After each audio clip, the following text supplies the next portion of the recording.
Thank you. Thank you very much. Thank you. I'm going to take the mask off because I'm not going to be 15 minutes long. But you want me to wear a mask because I work with 99 strange people from all across the country. So, well, 97. There's two of them that are not strange at all, and I'm going to talk about them in a moment. But thank you guys for rallying here today and being here today. Obviously, we are now about a week removed from the last election day, and you're thrown into a new one. I will say I'm a little jealous because I got to tell you, this is supposed to be Florida's job to have a tight election that we're still talking about weeks later. So you're stealing our spotlight. And but I think we should begin where Bonnie just mentioned, and that is there is one thing in this deeply divided country that I think all Americans still cheer and appreciate, and that is the men and women who serve and have served us in uniform. And I want to thank you on this Veterans Day. And I want to thank your families, because that is and that's not a throwaway line. I mean, that's not a throwaway line. I want everybody to understand that as I'm speaking to you right now, there's a young man or a young woman whose family love them and they love our country, who are somewhere in this world in harm's way, not in literally in harm's way, and risk their lives for us every single day so that we could have the freedom to be here at home arguing about the things that we like to argue about. And so I deeply appreciate it.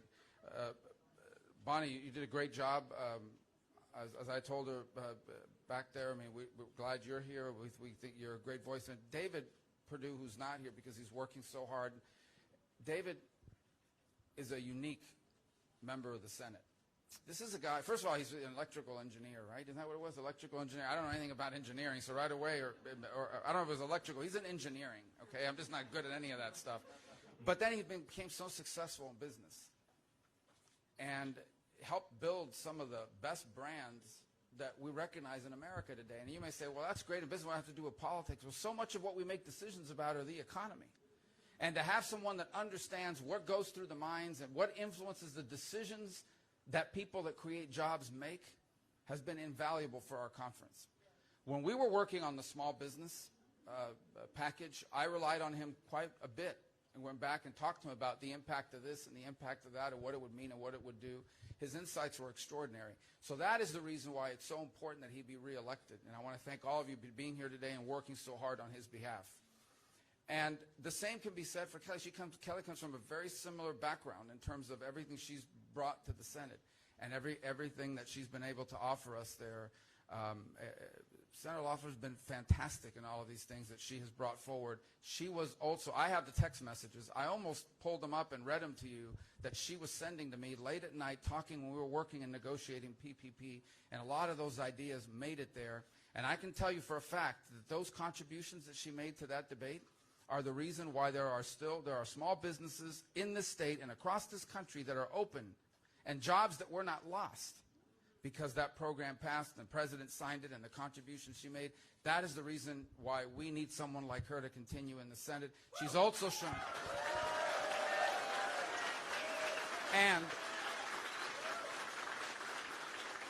And one more thing, she's shown extraordinary fortitude in the face of all sorts of efforts to silence her, to criticize her, to shame her. That's the things they do in American politics. I'm going to talk about that in just a moment.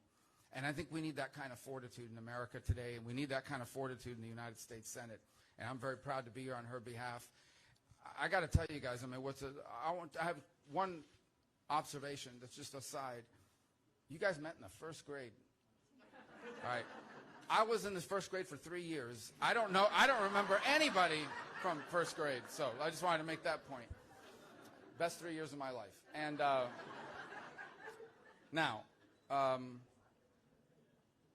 that's the reason why you need to vote for these folks in normal times. It's rare to get people like this to run for office and serve. But I want to talk to you about the other reality. And that is that rarely does a state, rarely do a people get the opportunity that you've been handed. And that is to determine in a non-presidential race the very direction of the country. Now, I want you to know what we run into all across the country. What we run into are people that run for office, and they will tell you, I am not a radical. I am going to be a moderate. I am going to be, and that may very well be who they are. Unfortunately, when it comes time to vote, they vote right down the party line. I'm not going to say who it is, but the other day on television, I saw one of these so-called moderate Democratic members of the Senate, and I believe he is. I believe that that's exactly who he is. That's just not how he votes. And so on issue after issue, that's not how they vote. Now, in this particular case, the two individuals that are running as their opponents aren't moderates and don't pretend to be, or at least maybe they'll pretend to be now. But it's irrelevant, because when they get there, they vote right down the line. And what is that line? Well, let me tell you what that line is. A lot of people are writing nationally. I live in Miami, Florida. Grown up there almost my entire life. And people say, oh, it's amazing how well the president did there. Republicans made tremendous gains down there. 2 congressional seats flipped. And they ask... And I have all these people from the national press asking, why did that happen? You know, what happened? What did Republicans do to get the Hispanic vote and so forth? I said, the Democrats that were running are crazy. These are crazy things that they're talking about doing. And normal people don't like crazy things. What do I mean by crazy? This is real crazy. These are crazy things they don't like. They don't think, look, everybody supports the First Amendment. Well, I shouldn't say everybody, but we should all support the First Amendment right to protest. If there's a problem and you don't like it, you have every right in the world to protest. That's a key part of our rights and of our country. You don't have a right to burn down a city. You don't have a right to take over a street.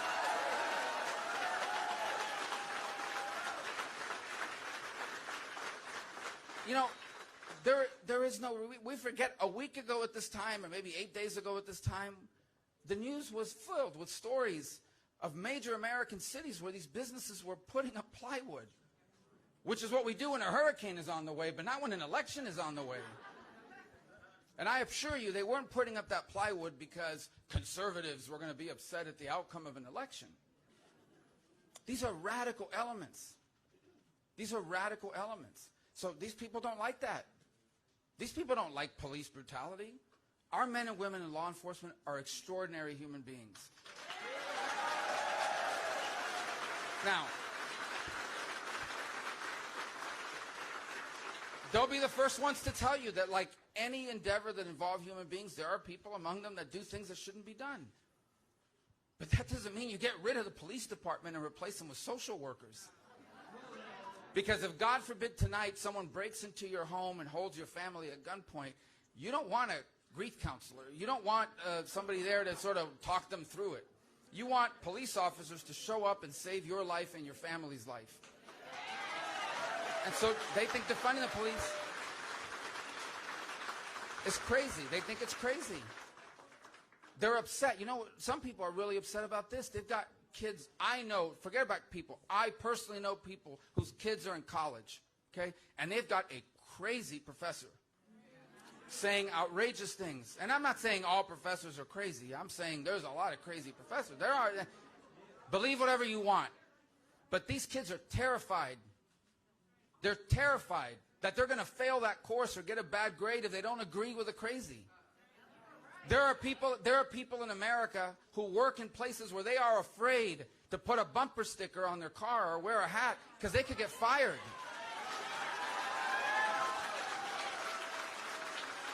And if you think I'm exaggerating, they're making lists. There are people right now making lists of people they want to go after.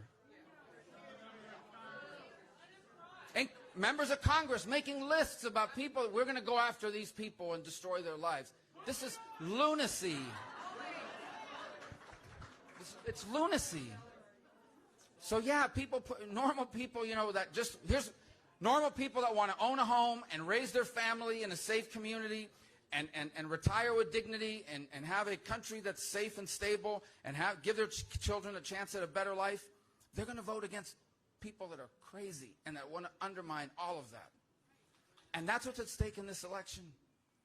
Because if we don't control the United States Senate, that is the agenda that's going to be pushed. And it doesn't matter. It doesn't even matter if the majority of the Democrats, if you polled them and gave them truth serum, were not in favor of it.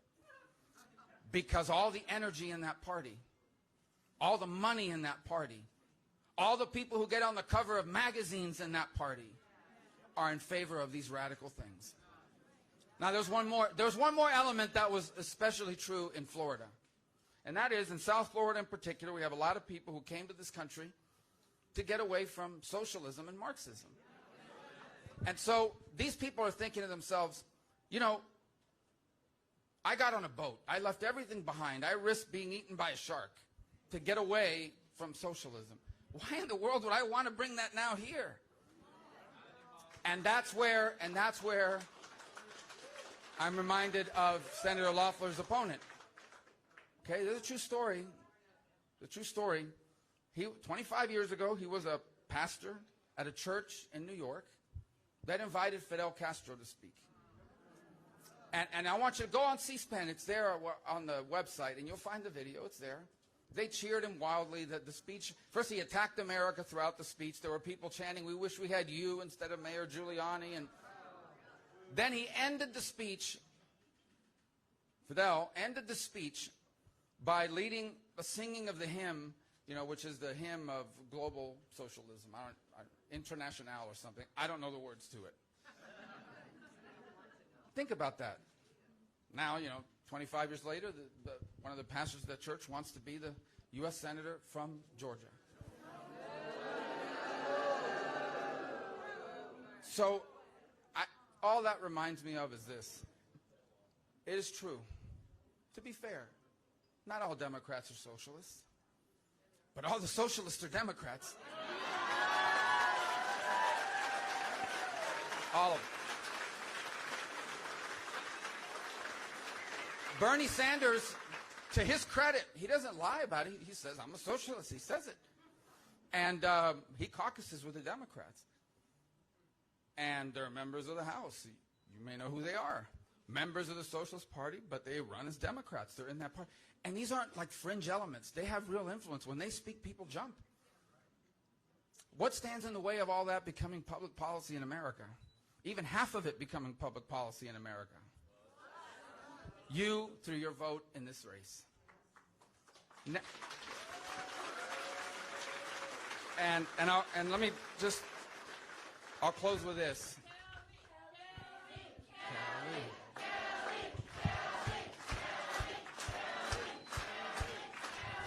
Let me close. Usually you get to do these events and it's like this one race is the difference between that and what we want for our country. Here you have two of them.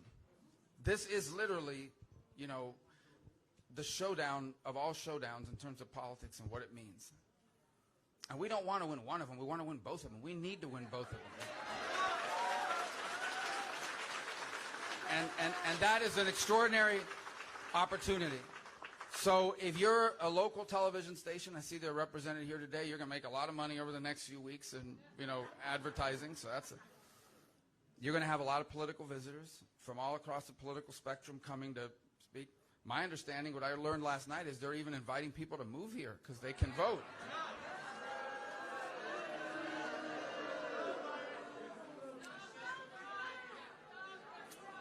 I mean, I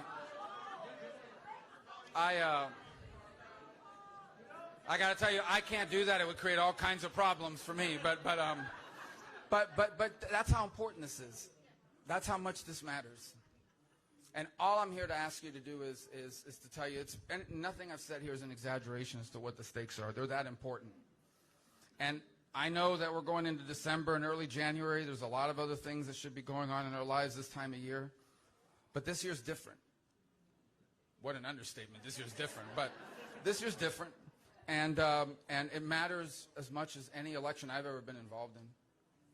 And you've been given this unique opportunity to make a difference. And so if you can knock on that one extra door, if you can bring that one extra volunteer, if you can bring to the polls that one extra worker that happens to have lived here for more than a couple hours, if you can, anything you can do to be helpful, we just ask you to do it for the sake of the entire country.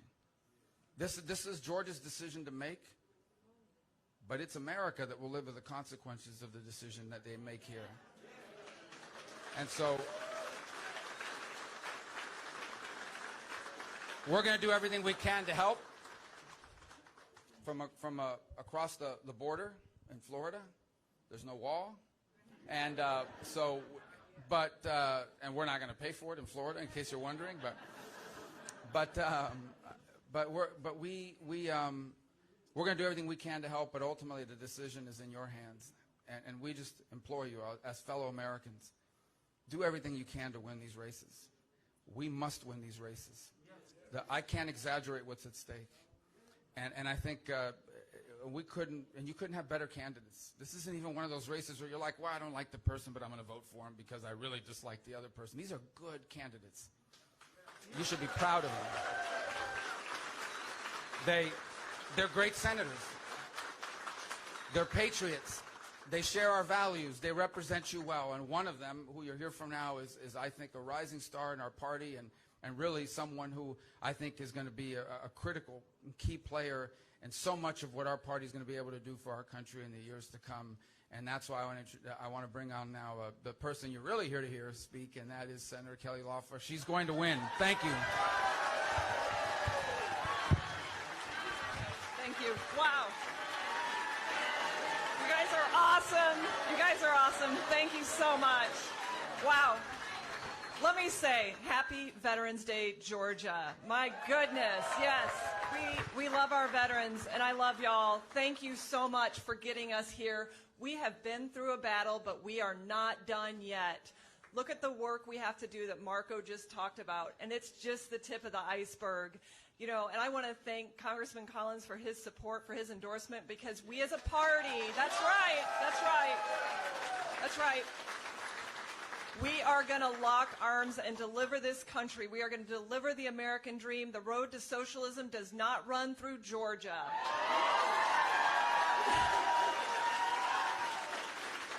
So you may have heard, now we take Georgia, then we change America. Well, you know what? That's right. No way. Chuck Schumer, Nancy Pelosi, you're not going to take Georgia. It's ours.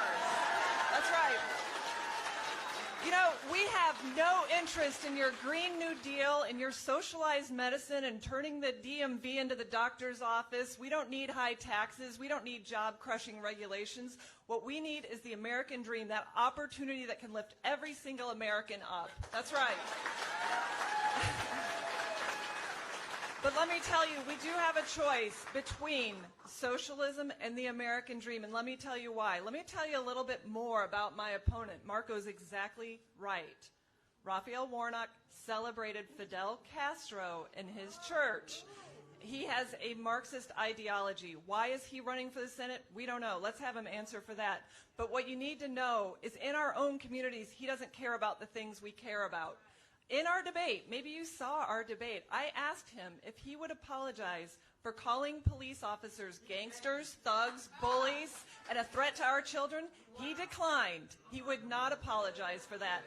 Look, that's right. We back the blue. We will always back the blue. That's right.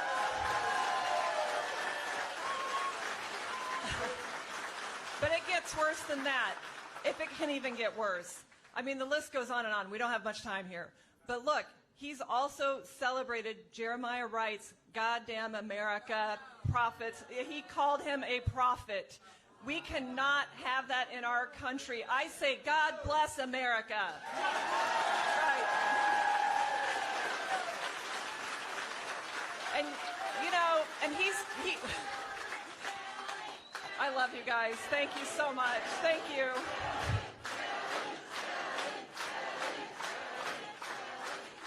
I couldn't do this without you guys. I'm telling you, I'm not a politician. You know that. I'm not a politician. But I am here to help save our country with David Perdue. David Perdue and I have worked tirelessly throughout this year to stand up for Georgia. You know you have an outsized voice in Washington because of David and I, and we will always stand up and speak for you. That's right.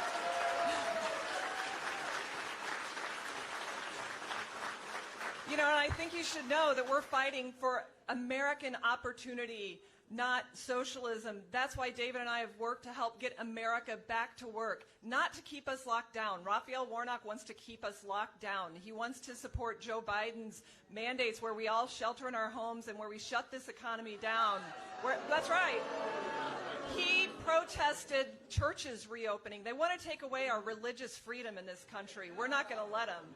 So look, there's so much work to do here. Let me just tell you that you have someone in me, in David, that will never stop working for the American dream. But we need y'all to be involved. And you did it. You're doing it right now. So today, please make sure that you visit kellyforsenate.com. We have so many ways to sign up and get involved, to work with David and I, with David, Bonnie, and I, and my Senate colleagues across the country are going to be supporting us, but it's all going to happen in Georgia. So we need you to sign up, volunteer, talk to 500 people about why this election matters for the future of our country. It's all on the line. All eyes in this country are on Georgia. We are going to save the country. So look, that's right. That's right. So let me just tell you, we are going to fight to the finish. We got 55 days to get it done. Please make sure that you get involved, get a yard sign, bumper stickers, get your friends and family to make sure that they turn out and vote. Everything's at stake in this election. We are going to keep the Senate in Republican hands and make sure that we keep this country living the American dream. So I just want to say thank you all. God bless you. May God bless Georgia. Thank you so much.